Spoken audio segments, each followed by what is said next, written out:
আসসালামু আলাইকুম ওয়া রাহমাতুল্লাহি ওয়া বারাকাতুহু। কেমন আছেন আমার আদরের কলিজার টুকরা আপুরা? তো সবাই ভালো আর সুস্থ থাকুন, সব সময় এই দোয়া করি। আর আল্লাহর রহমতে আমিও ভালো আছি, আপনাদের দোয়ায়। আল্লাহর কাছে শুকরিয়া। তো আজকে আমি আপনাদের সামনে হাজির হয়েছি। ভেন্ডি মানে ঢেঁড়স কেটে নিয়েছি গোল গোল করে, আমি এটা রান্না করব আজকে। তো এর জন্য এখানে আমি পেঁয়াজ কাঁচামরিচ দিয়ে দিব।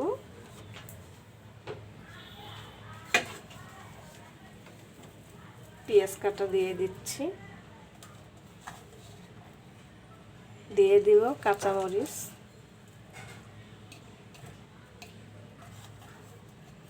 এখন দিয়ে দিব পরিমাণ মতো লবণ,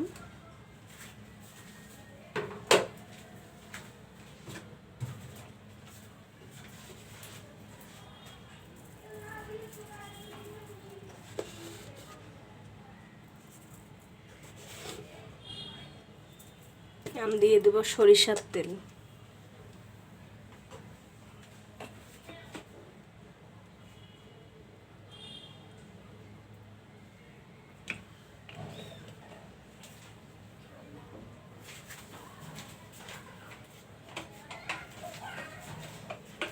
দিয়ে দেব একটু হলুদ গুঁড়ো,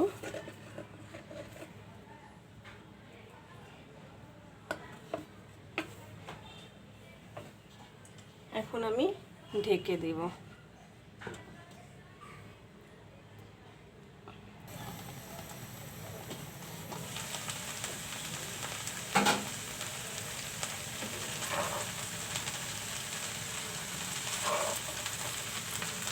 এখন একটু একটু মানে একটু পিছলা হচ্ছে, যে আস্তে আস্তে আস্তে এটা ছেড়ে যাবে, একদম ঝরঝরা হয়ে আসবে ভাজিটা।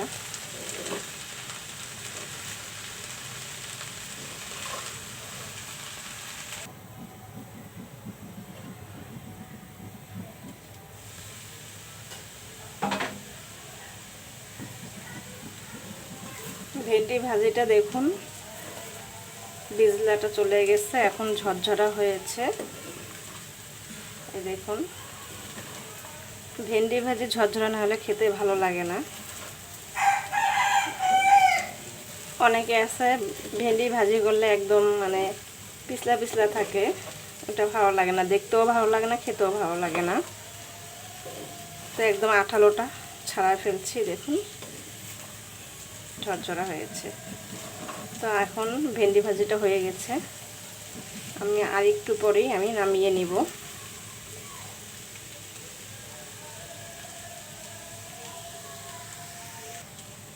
তো আমি এখন নামিয়ে নিচ্ছি।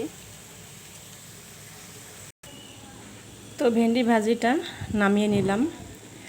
ভিডিওটি ভালো লাগলে লাইক কমেন্ট করুন ও পাশে বেল বাটনটা ক্লিক করে সাবস্ক্রাইব করুন। আপুরা আমার কলিজার টুকরা আদরের সবার জন্যই দোয়া করি, আল্লাহ যেন আমাদের সবাইকে হেফাজতে রাখুন ও সুস্থ রাখুন, এই বলে দোয়া কামনা করে রেখে দিচ্ছি। আসসালামু আলাইকুম ওয়া রাহমাতুল্লাহি ওয়া বারাকাতুহু।